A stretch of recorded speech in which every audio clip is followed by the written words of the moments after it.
Oke guys, welcome back to Daily Charting with Toshi, di mana kita akan daily chart your favorite cryptocurrencies. Dan sekarang kita masuk ke DCWT sesi pertama. Dan seperti yang kita bisa lihat di sini, dalam 24 jam terakhir market rally sebesar 0,42% dengan total market cap mencapai di angka 3,32 triliun US dollars.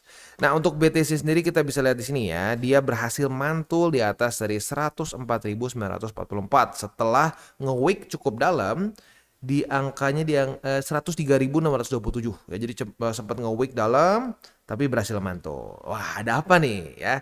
Ada menurut gue efek fundamental juga. Nantilah kita bahas di belakang ya. Efek news kemarin ya, lebih tepatnya tadi subuh lah ya. Nah, walaupun mantul tapi secara TA-nya kita bisa lihat di sini BTC-nya juga masih ke-reject oleh resisten di angka 106.238. Nah, resisten ini yang sempat membuat BTC terjun payung di sini ya, lanjut membuat lower lebih dalam gitu ya. Ya, jadi tinggal kita lihat saja apakah dia akan lanjut ke reject atau tidak. Nah, saat ke reject dan kalau misalkan dia lanjut turun, ya tinggal kita lihat apakah lanjut membuat lower low atau potensi double bottom. We'll see. Ya, kita harus lihat sampai nanti faktanya seperti apa. Ya, tapi dari struktur sekarang ya lebih ke bearish gitu. Kita sudah bahas struktur Bitcoin itu udah mulai bearish dari sini ya, dari tanggal 27 Mei. Kenapa? Karena membuat bearish spinning top. Tapi di masa itu kita bilang ya, kita tunggu sampai konfirmasi. Ternyata besoknya langsung konfirmasi, wah turun, lanjut lagi turun. Nah, udah bilang nih, oh seperti ini ya sudah, kita harus siap-siap. Ini sudah terbentuk benar-benar lower high. Nah, saat lower high ya seringkali mengundang lower low. Dan ya voila, beneran kejadian. Begitu ya, bukan karena wah gila Bang Toshi tahu bakal kemana, bukan gara-gara gue tahu mau kemana, bukan ya.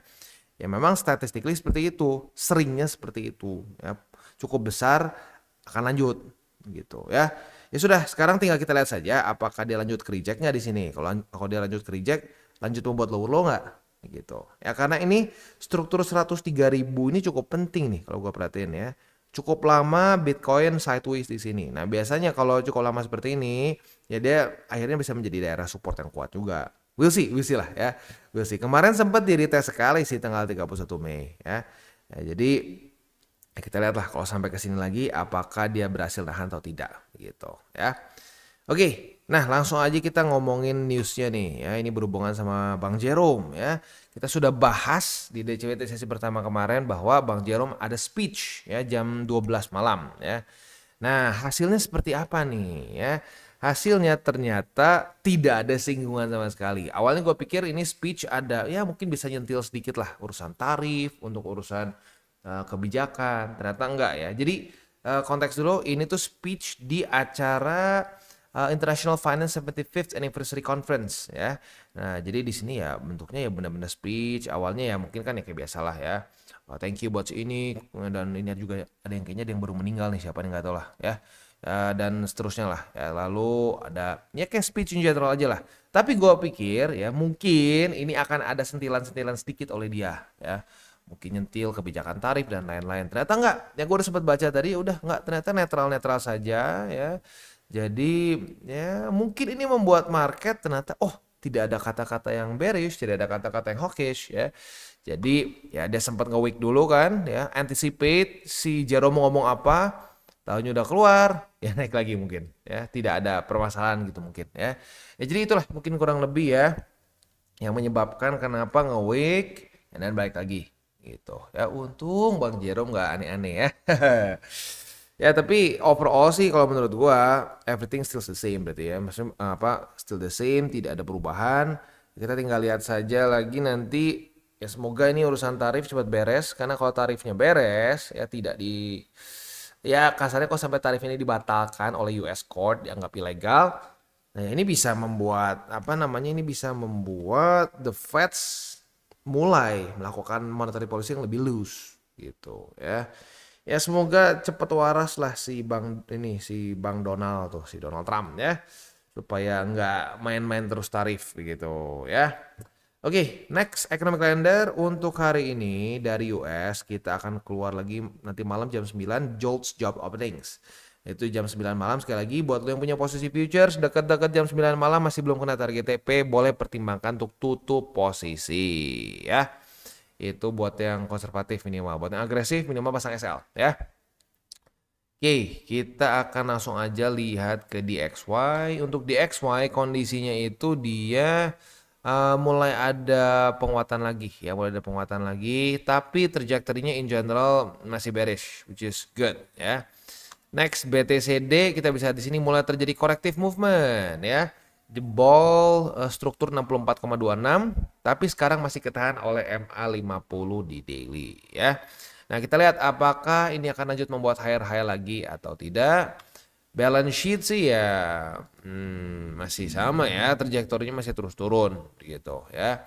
Ya pokoknya gini, gua ingatin sekali lagi, boleh punya altcoins, nggak masalah punya altcoins, tapi jangan kebanyakan ya. 60-40 itu udah rasio yang paling maksimumnya ya. Kalau mau lebih konservatif nggak masalah, misalkan bang, gua kayaknya altsnya cuma 10% aja bang, atau gua cuma 5% aja, itu nggak masalah. Yang jangan dilanggar adalah jangan BTC-nya terlalu kecil. Begitu ya, kalau lo punya BTC terlalu kecil di porto lo, itu tuh lo kayak punya rumah 3 tingkat tapi fondasi buat rumah 1 tingkat, kena angin rubuh gitu loh. Ya, dan udah banyak sekali kan yang rubuh di 2024 terutama ya, banyak sekali yang rubuh. Ya bener, ada karena kesalahan dukun juga ya, dukun banyak yang ngebacot altcoin season padahal altcoin season balance sheet lagi begini. Itu dari mana ceritanya bisa kayak begitu? Nggak pernah terjadi altcoin season di masa-masa QT. Lihat, semua altcoin season boom ya, kapitulasinya terutama itu semua datang di masa-masa yang tidak QT ya. Jadi antara QE itu yang paling ideal atau minimal netral kayak begini ya. Ya nggak tahu kenapa bisa banyak yang teriak-teriak altcoin season. Nah itu dia ya, serapnya tebak-tebakan. Nah jadi gua harap udah kapok lah, udah kapok. Data masih menunjukkan belum, ya sudah, jangan ngarang indah. Just keep it 60-40 ya. Oke. Next kita akan geser dulu lagi ke apa ya? Balik lagi ke chart ya untuk BTC. Nah, untuk BTC di weekly-nya ya, kita sudah bahas di weekly-nya ini dia akan membentuk ini ya, bearish engulfing. Nah, bearish engulfing ini kayaknya udah mulai ada. Aduh bang, gimana bang? Engulfing, serem gak nih bang? Ya sebenarnya kalau mau ngomong ya lumayan, apalagi di weekly ya. Di weekly lumayan kuat sih statistiknya. Nih, saat dia terjadi engulfing, drop begitu. Lalu engulfing lagi, contoh tuh di sini drop. Nah tapi gini loh, kita tuh nggak tahu engulfingnya bakal dropnya cuma mild seperti ini atau bikin muntah darah seperti ini, kita nggak tahu begitu ya. Karena kayak gini, ini kan yang bikin hancur sebenarnya ditambah dengan fundamental kan, si Trump kan, Trump mainin tarif kan. Nah jadi ya baik lagi, kita nggak pernah bisa tahu. Cuman saat engulfing itu udah pasti bukan hal yang bagus, bukan hal yang bullish begitu ya. Dan apalagi kalau kita lihat ini udah berapa minggu kita sebelumnya tanpa corrective movement di weekly ya. 1, 2, 3, 4, 5, 6, 7. Nah di minggu ke-8 mulai terjadi koreksi ya, sebenarnya ya normal-normal saja gitu ya. Tapi gini deh ya, kalau ditanya harapan gua apa, ya jangan sampai di bawah dari 100.000 gitu. Boleh lah misalkan lu cuma nge-wick sedikit, nge-wick dikit gitu, tapi lanjut lagi ke atas ya. Idealnya tuh kayak beginilah ya. Ini ideal banget nih. Kayak di sini nih ya. Nah udah ya gitu aja, sideways, nge-wick gitu boleh lah. Tapi jangan sampai cepret kayak di sini nih. Jangan sampai boom gitu ya. Jadi udah itu yang paling idealnya seperti itu, hanya sideways gitu ya. Karena bisa saja kok. Ini juga panjang kok. 1 2 3 4 berapa minggu nih tanpa koreksi terus bisa sideways and then lanjut lagi ke atas. Gitu ya. Oke. Itu mungkin sih ya kurang lebih untuk di BTC. Jadi benar engulfing, tapi it doesn't mean it's the end of the day gitu. Wah, ini tahun kiamat nih, mati pasti ngedam. Enggak harus seperti itu juga ya. Ya, tapi di waktu bersamaan ya kita juga siap-siap aja kalau sampai terjadi corrective movement. Nah, kalau sampai gede kemana sih bang kemungkinan nih kalau sampai berkelanjutan misalkan kayak beginilah ya. Jadi bukan yang cuma kayak sideways gini bang, tapi yang benar-benar drop. Itu dropnya kemana? Kemungkinan besar dia akan ngejar ya BSB gitu ya. Nah BSB itu sekarang ada di angka berapa? Sebentar ya, ini kita tutup dulu biar nggak pusing. Nah sekarang itu ada di angka tepatnya berapa nih? Sebentar kok. Waduh. Ya sekitar ini tadi kok BTCD sih pantesan membingungkan. Nah di sini sorry salah chart ya. Nah, BSB itu udah di angka 94.070 sampai 94.800 begitu ya. Itu kalau sampai terjun payung dan ternyata tidak kuat dengan support-support di sini, ya ada potensi bisa retest ke BSB begitu. Harus nggak? Nggak harus. Ya. Bisa kok ya, tanpa retest juga bisa. Kayak contoh yang dulu tanpa mantul di sini, lihat, ini kan nggak mantul, tapi bisa tuh naik ke atas. Gitu. Jadi ya makanya kenapa gua di CA itu bukan udah kita di CA cuma di BSB aja atau di CA di support yang super kuat aja. Ya kalau lakuin itu, seringnya apa? Kalau nggak kena, lu FOMO kan. Nah makanya gue berusaha sebisa mungkin di CA itu ya di berbagai macam tempat. Supaya apa? Sampai kalau dia naik ya udah lu nggak jadi FOMO gitu ya. Kan kayak di sini banyak nih yang kena ya. Waktu di daerah 103.000 nih sini. Ngapain beli sekarang? Udah ntar aja kita beli. Katanya bakal pasti ke 95.000 kok. Pasti. Udah ngapain jangan beli di sini. Taunya nggak nyampe, nggak dapet. Apa yang terjadi? Ya panik lah. Panik. Beli di pucuk koreksi ya, nggak usah jauh-jauh di sini. Gue inget banget ya, gue inget banget ini kan udah lama nih, udah sideways, orang bosen, kripto nggak jelas dikasih rally, padahal dibilang pam enggak loh, ini rally signifikan aja cuma 3,26%. Wah pas gini apa yang terjadi, orang pada beli di pucuk, udah gitu besoknya korektif movement kayak gini nih, nge-wick cut loss banyak. Aduh bang, gue cut loss aja kali bang ya, gimana ya, ya berarti kan beli pucuk pasti kan. Nah itu penyakit ya, makanya DCA itu bukan cuma urusan kayak ya lu jadi nyicil aja, tapi enggak, ini bisa bikin lu secara mental juga lebih tenang, lu jadi nggak lebih stres. Kenapa? Karena ya lu nggak akan terlalu kebawa emosi karena lu udah DCA, lu udah punya harga di sini, lu punya harga rata-rata di sini. Ya makanya lu perhatiin deh ya, yang udah lama di TCI ya itu sering kali ya santai ngomongnya, mau turun boleh, mau naik juga boleh, dua-duanya happy. Turun happy dikasih kesempatan akumulasi ya, naik dikasih kesempatan buat TP, ya udah kan enak kan, ya kayak begitu harusnya ya. Dan jangan, please jangan ya, tobatlah kalau lu ngerasa bahwa lu bisa ngontrol market gitu ya, atau inilah jangan ngomong kontrol, lu jangan ngerasa bahwa lu bisa baca market dia akan percis kemana. Aduh jangan ya, please lah ya, please jangan ya, karena ujung-ujungnya hasilnya buruk lagi dan buruk lagi gitu ya. Kita harus punya mindset yang lebih apa ya, rendah hati lah gitu ya. Kita tuh bukan siapa-siapa, kita tuh jangan kasar nyuruh-nyuruh market gitu ya. Kita ngikutin aja market mau kemana ya. Kalau kata Bruce Lee, be water my friend ya. Air waktu ditumpahin ke gelas jadi gelas, ditumpahin ke vas jadi vas, ditumpahin ke kotak bekal jadi kotak bekal. Ya kita harus kayak gitu. Ya, kita ikutin marketnya maunya gimana. Jangan kita paksakan kemauan kita ke market. Yang ada kita digorok sama market. Ya. Oke, beres ya, kurang lebih seperti itu. Sekarang kita tinggal masuk ke buy limit.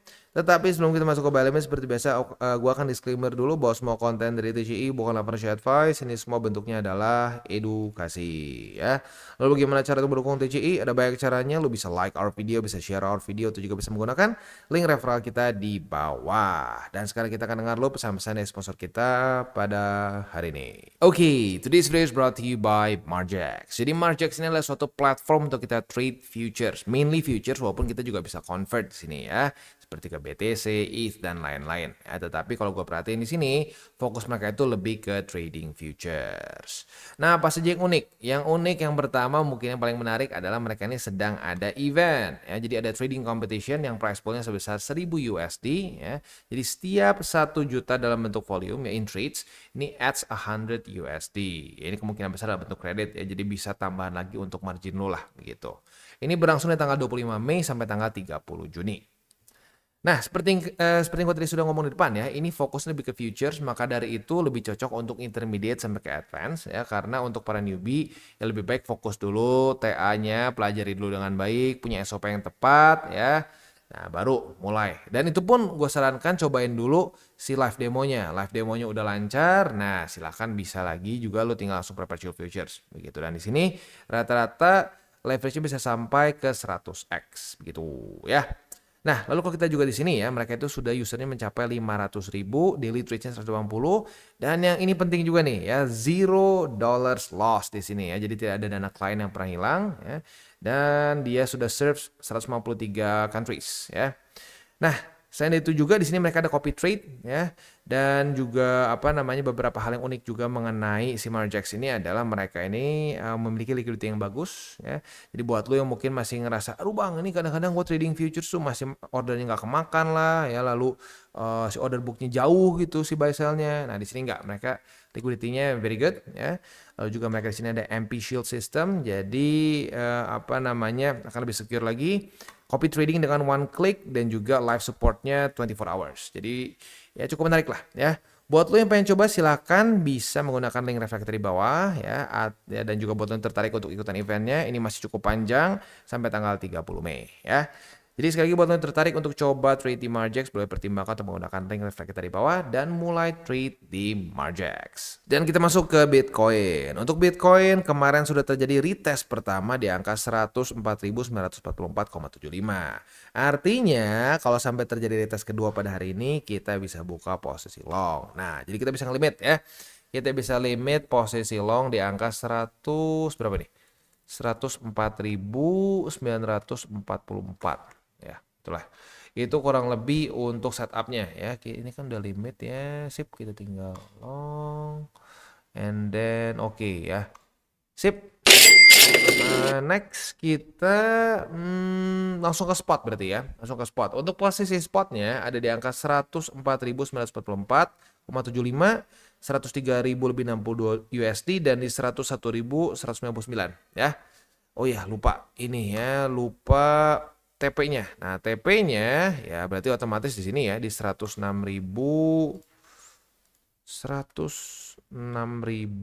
mana nih? 106.238 ya. Ya oke lah, masih 1%-an ya. Sip, itu kurang lebih untuk setupnya. Gue cek lagi takut salah. Oke, sip, konfirmasi. Ya sekali lagi ya, kalau untuk futures gue pribadi 1-5% dan 5% pun jarang ya, banyaknya tuh 1-3 aja ya, targetnya nggak usah terlalu banyak yang ngawang-ngawang gitu ya, karena semakin target profit lu besar ya makin ngawang-ngawang dan makin gampang kena liquid gitu. Pokoknya gini deh, simple banget ya, dua patokan lu over leverage atau enggak tuh. Yang pertama adalah ya lu ya liquidation price-nya gimana, liquidation price-nya dekat atau enggak. Kalau dekat itu udah pasti over leverage. Dan yang kedua adalah ini yang paling mungkin lebih gampang ya. Kalau lu pengen profitnya misalkan wah 20%, 30% dalam sekali trade, itu kemungkinannya sudah sangat besar lu over leverage. Begitu ya. Jadi itu aja lah. Terima kasih ya. Sip, beres. Kita sekarang udah beres TP-nya. Ya udah tinggal langsung aja lanjut ke ke Ethereum ya. Untuk Ethereum kita bisa di sini kondisinya juga ya bahkan lebih lebih besar. Nah, buat elu yang kemarin buka posisinya sama ya. Ya kalau buat yang konservatif ya profitnya lebih kecil sih ya, karena lu tutup kan di jam setengah ya, kalau gua setengah 9 lah ya. Kan di jam 9-nya kan padat tuh. Padat, banyak data-data penting ya. Di jam di sini nih berarti ya, di jam di sini ya tanggal tanggal 2 setengah 9 daerah sini ya. Oke sih, masih lumayan, masih profit juga ya, tapi lebih gede buat yang agresif.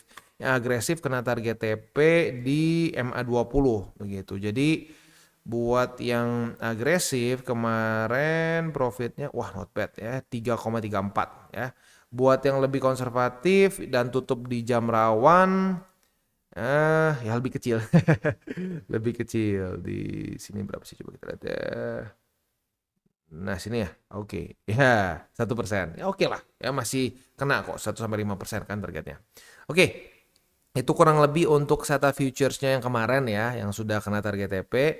Besok ada potensi kita bisa buka posisi short, tapi kita lihat close-nya dulu seperti apa. Kalau daily close-nya ya sesuai ya kita bahas lagi besok ya. Oke, nah untuk posisi spot karena terjadi reclaim otomatis ada perubahan ya. Buy limitnya jadi di angka 2552, 2464 dan di 2363 ya. Itu kurang lebih setupnya ya. Dan sekali lagi gue ingatkan, at the end of the day, orang-orang yang mau konsisten, yang mau tetap bertahan di masa-masa boring, itu adalah orang yang ya akhirnya profit, dan profitnya signifikan begitu dibandingkan orang yang tebak-tebakan harga. Ini deh ya, berapa banyak keluarga TCI yang dulu di 2024 masuk. Ya, kenapa masuk di sini? Kena ini, kena janji manis dukun, altcoin season katanya ya. Altcoin season, BTC bakal 100.000 by halving ya. Yang ada bukannya 100.000 ya, di April kita akan dapat halving malah lanjut membuat lower low, bukannya 100.000 malah sampai ke sini. Sempat titik terendahnya di angka 48.900 gitu. Nah, jadi di masa-masa ini banyak sekali keluarga TCI yang ya oke, mereka berusaha untuk konsisten di sini dan terus melakukan DCA. Ujung-ujungnya ya upahnya sekarang kan udah enak nih, udah senyum kan. Nah, ya itu dia ya. Jadi lagi-lagi konsistensi, komitmen. Terdengar boring, aduh apa sih ya, kayak mau nikah aja konsistensi komitmen apaan sih gitu ya. Tapi ya itu kunci, bukan cuma urusan trading ya, bukan cuma investasi, tapi untuk semua aspek kehidupan. Kalau lu nggak bisa konsisten, nggak bisa punya komitmen, nggak akan kemana ya. Lu hanya paling mentok-mentoknya bisa hoki sekali-sekali and then ya hancur lagi ya. Jadi cuma jatuh bangun begitu ya, jatuh lagi. Jadi kalau dalam hidup lu keseringan jatuh mulu ya, jatuh lagi, ada kemungkinan lu kurang dua hal itu ya, kurang konsisten, kurang komitmen gitu ya. Oke, kita tutup dengan 3 golden rules. Jangan pakai uang panas, jangan over leverage, berpikirlah jangka panjang. Dan ingat, salam tabur tuai. Ingat, apa lo kan tabur akan lo tuai. Jadi taburlah sebanyak mungkin hal baik. Oke guys, jadi itu adalah akhir dari segmen DCWT kita pada hari ini. Dan jangan lupa bagi kalian yang merasakan manfaat dari segmen ini, jangan lupa untuk share ke teman-teman kalian. Dan apabila lu pengen mensupport channel kita, ya TCI, jangan lupa untuk menggunakan link referral kita di bawah. Nggak wajib ya, tetapi apabila lu menggunakan link referral kita di bawah, ada macam-macam ya, dari Bybit, Huobi, Maxi, toko kripto, dan banyak lagi ya. Ya, walaupun nggak wajib, tapi kalau menggunakan link referral kita, lu secara langsung membantu perkembangan dari TCI. Dan satu lagi, jangan lupa juga untuk join Telegram group kita, di mana kita bisa ngobrol-ngobrol santai mengenai dunia cryptocurrency secara dua arah. So, jangan lupa untuk like, subscribe, klik the bell icon, and see you on the next video.